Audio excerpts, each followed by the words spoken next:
আসসালামু আলাইকুম। আজকে হচ্ছে একটা অবজেক্টিভ নিয়ে আলোচনা করব। সেটা হচ্ছে ৮ সেন্টিমিটার ও ৬ সেন্টিমিটার ব্যাস বিশিষ্ট। এইখানে একটা পোলাপাইন ভুল করে যে ব্যাস আর ব্যাসার্ধ এটা একটু তাড়াহুড়া করে পড়তে যায়।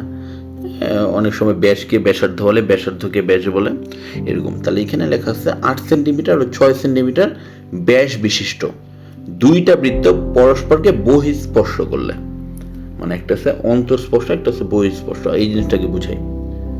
অন্তঃস্পর্শ মানে হচ্ছে দুইটা বৃত্ত যদি থাকে, দুইটা বৃত্ত হচ্ছে এইভাবে স্পর্শ করছে, হ্যাঁ, এটা হচ্ছে অন্তঃস্পর্শ। এইভাবে যদি স্পর্শ করে, এটা হচ্ছে অন্তঃস্পর্শ। আর বহিঃস্পর্শ হচ্ছে যদি এইভাবে স্পর্শ করে, এটা বহিঃস্পর্শ। তাহলে অন্তঃস্পর্শ, বহিঃস্পর্শ, ঠিক আছে।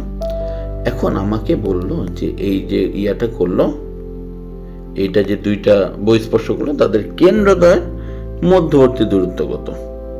কেন্দ্রদ্বয়ের মধ্যবর্তী দূরত্বটা কত আসলে? এখন প্রথমে আমরা দেখি যে প্রথমে দুইটা ব্যাস, তো দুইটা বৃত্ত কি ধরে নিলাম, দুইটা বৃত্ত, একটা ছোট একটা বড় হবে।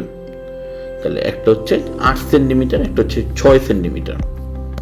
এটা প্রথমে একটু দেখি যে এইটা হচ্ছে ৮ সেন্টিমিটার ব্যাস কিন্তু। তাহলে এখান থেকে আমি যদি এইটুক ধরি, এটা যদি কেন্দ্র হয়, পুরাটা যদি ৮ হয় বাবা, এখান থেকে যদি ৮ ধরি, তাহলে অর্ধেক কত হবে? এখান থেকে এটুক কত? ৪, তাই না? তাহলে এটুক হচ্ছে ৪, এটুক 4 সেন্টিমিটার। আর এটার পুরাটা এটুক হচ্ছে ৬। হ্যাঁ, ব্যাস যেহেতু অবশ্যই এটা তো কেন্দ্র দিয়ে যেতে হবে, তাই না? তো এটা হচ্ছে ৬ যদি হয়, তাহলে অর্ধেক কত? অর্ধেক হচ্ছে ৩।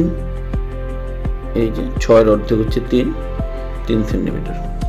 তাহলে এইটার কেন্দ্র থেকে যেই দূরত্বটা, এটা হচ্ছে ব্যাসার্ধ, এটার ৪। আর এটার কেন্দ্র থেকে যে পরিধি পর্যন্ত ডিস্টেন্স, এটা হচ্ছে ৩। তাহলে দুইটা আলাদা আলাদা হচ্ছে, একটা ৪, একটা ৩। তাহলে তোমারে বলছে এই কেন্দ্র থেকে এই কেন্দ্র পর্যন্ত, তাহলে এই কেন্দ্র থেকে এই কেন্দ্র পর্যন্ত টোটাল দূরত্ব কত? এইটুক হচ্ছে ৪, এইটুক হচ্ছে ৩, তাহলে কত? 7 সেন্টিমিটার। তাহলে অ্যান্সার কোনটা? অ্যান্সার হচ্ছে এম নাম্বারটা, ঠিক আছে।